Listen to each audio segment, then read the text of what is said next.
Last service video for you guys on Call of Duty Ghosts, and today the gun we are covering is the assault rifle, the SA-805. This assault rifle is an absolute tank of an assault rifle.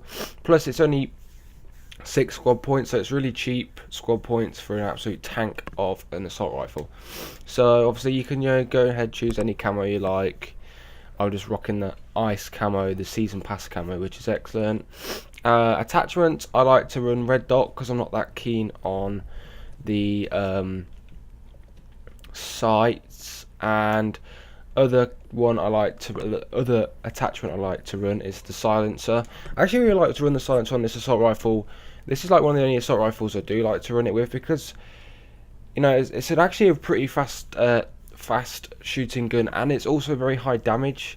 It doesn't look a very high damage gun, but I find it actually is. So if you put a silencer on it, you can also be a bit stealthy as well. So it's a bit better. Sometimes I like to run under the grip, but at the moment I'm just going to run with this red dot and the silencer. Now I don't run any secondary weapons or lethals or tacticals. You guys know that I don't really run any of those sort of things on any of my classes, to be fair. So yeah, we're just going to move straight into perks. Now perks is more or less the same as usual as the others. So first perk is ready up.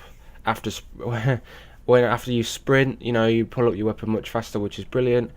Second 1 point perk is on the go. You can reload while sprinting. You think that would be much better on a submachine gun, but I'd like to use it on assault rifles as well. Other 1 point perk is recon. Now this perk is not really needed, but I like to run it anyway because obviously it can help if you're on a streak. It can help if you whatever, but it can just help you get kills.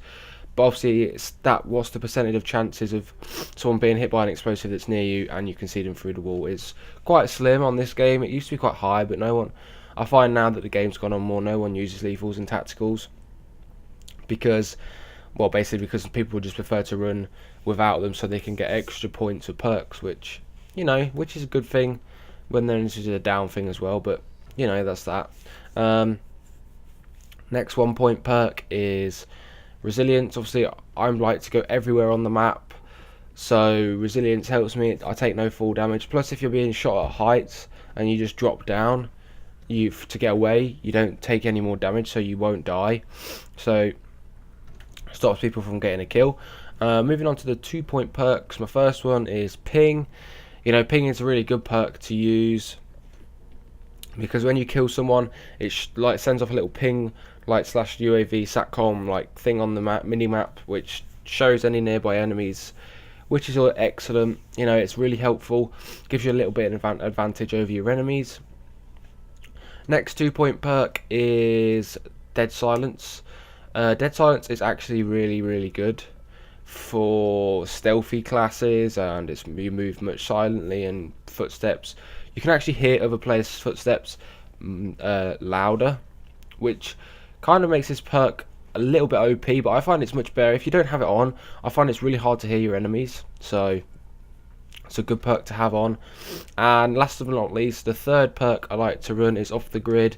You stay off satcoms, you stay off the radar pings, you're basically hidden from anything, but the only thing that can still get you is enemy like battle hinds or dogs can still find you, but apart from that, people you basically stay off the map apart from those things. So basically if someone has gone on a streak and they've got a battle hind, you're likely to die from the battle hind because you're not hidden by it, but you stay off the enemy radar, which is good. You don't want to die by the enemies. So that's the perks. And moving on to strike package is I like to rock usually I like to rock specialists, but I think I've done specialists too much, so I'm going to just move on to an assault package, which I use for some of the classes I use. I've not actually put on any of the classes for the ones I've already done, but it's this is one of the classes I do like to run assault with. So obviously I like to run the satcom because obviously it's really good and it's quite a low point perk, which is excellent. Obviously it sends out UAVs for you, which is good.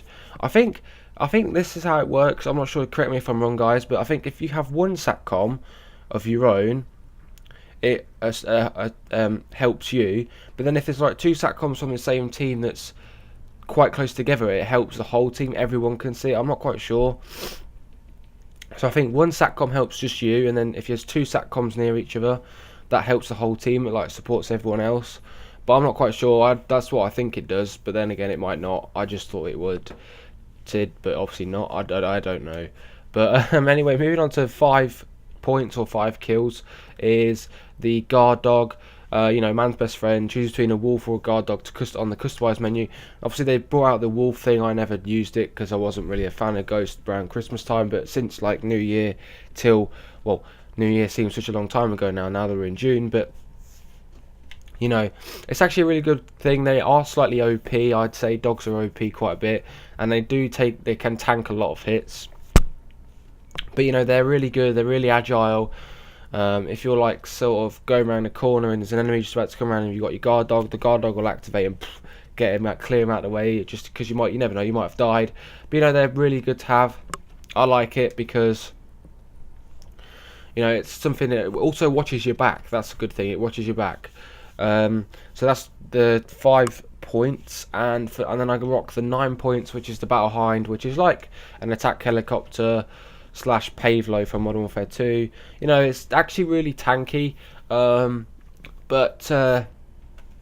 anything can happen with the Battle Hind. It could get shot down within 2 seconds of it being in the map. It can last the whole thing and get 1 kill, or it can last the whole game and last the whole time it's airborne and get 10 kills. You don't know. It's just one of them things. It depends what sort of map you're playing on. If you're playing on an open map like Prison Break, then yeah, sure, it can get loads of kills. If you're playing on like an inside map like Sauvignon,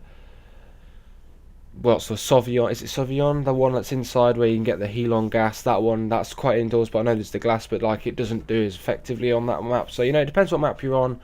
It's much better to have it activated on the bigger maps as well. But anyway, guys, I hope you've enjoyed this class up. I hope you'll use it in any of your classes. It'd be nice to see some people rocking around this class. So leave in the comments, guys, if there's any gun you'd like to see next. I'll look it up. Well, not really look it up, but I'll try it out, play for a while with it, see what I like about it, see what the attachments are like, see what perks I like to use. Mainly I like to use the same sort of perks because they're the perks I've used. See if it works best with Assault, Support or Specialist. I'll leave in the comments, I'll leave in the description the previous class setup for you guys. I'll also leave in my previous video, which will be Friday's video, yesterday's video. And basically, guys, hope you enjoyed this. If you did, hit the thumbs up button. Also leave a comment, obviously, what gun you like to see. And I'll be seeing you guys in the next video. Peace out.